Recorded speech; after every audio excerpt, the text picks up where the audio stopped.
The next front in the culture war against education is Florida's new battle against math textbooks. David, what the hell are you talking about? Has Florida gone crazy? Yeah. Yeah, but that's not new.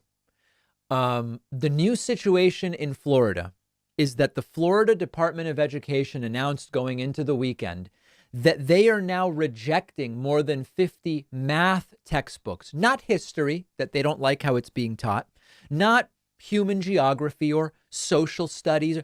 They're rejecting more than 50 math textbooks, citing references to critical race theory among reasons for rejecting these books. The department has rejected 54 out of 132 textbook submissions because they don't adhere to the new standards in Florida or because they contain so-called prohibited topics. This is the reasons they are saying are the books have critical race theory in them. They include Common Core. They include unsolicited additions of social emotional learning in mathematics. Now, asked for examples, I've been unable to find even a single one.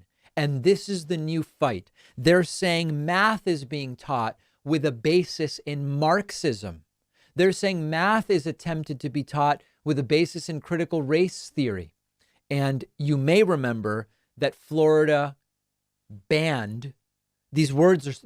Even the language being used is so stupid. Florida banned the teaching of critical race theory in schools in June.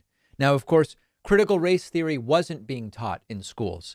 But what they will say when pressed, and they're going to say the same thing with the math books, you say, well, but where was critical race theory a subject?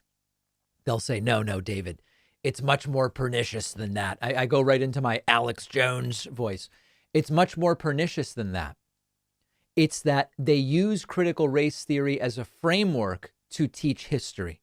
It's not that it's a subject. And similarly, they're using it to teach math. I remember when I was in school, you always had these funny math examples. Calvin Butterball eats 6 apples. You remember these? I don't know what the critical race theory version is. Juan has 4 oranges. Is Juan a dangerous illegal? I mean, I don't even understand. What is it that they want to see in these books? And of course, they're offended. They're outraged. This can't be. This is terrible for our children. And when we say, well, can you give an example of the critical race theory in the math books? They don't say. And conveniently, and I don't want to pretend that this is just about money, but textbooks are a big, big industry. It just so happens that when you look at the whitelisted textbooks, there's a bunch of, some of them are actually Florida textbooks that we want to look into it more, but there's always potentially some kind of cronyistic, hey, we'll make sure that your textbook is the one that gets purchased here. This is the new fight. And what really pains me about this is that this works. Look at Virginia. Look at the Virginia gubernatorial election that we had, where Glenn Youngkin ran on banning critical race theory from Virginia schools. And it convinced people, and many people voted for him for that reason. There's no critical race theory being taught in Virginia. There wasn't anyway. Now, sure, Youngkin's opponent, Terry McAuliffe, made some mistakes, like, running against Trump when Trump wasn't a candidate and Youngkin didn't embrace Trump. That was a big mistake from Democrats. But when you interviewed voters, they said, oh, yeah, no, I'm concerned about what's going on in education. Critical race theory, blah, blah, blah, blah. They fell for it, and they voted for Youngkin. So this stuff works. And with DeSantis up for re-election as governor in 2022 this year, and with DeSantis, the number one challenger to Donald Trump in polling for the 2024 Republican nomination, there is no doubt that he knows this stuff works and they're going to keep pushing it. Let me know your thoughts. You can find me on Twitter at @dpacman. Also, tomorrow, it's already almost come and gone. The next David Pakman Show viewer town hall is tomorrow, Tuesday, April 19th at 6 p.m. Eastern. It'll be streaming live on the Pakman Live YouTube channel. I hope to see you there. One of our sponsors is Blinkist, who's been supporting the David Pakman Show longer than any other sponsor. Blinkist is the app that lets you listen to or read an entire nonfiction book in just 15 minutes. Blinkist is the way to absorb those books you can't make time for.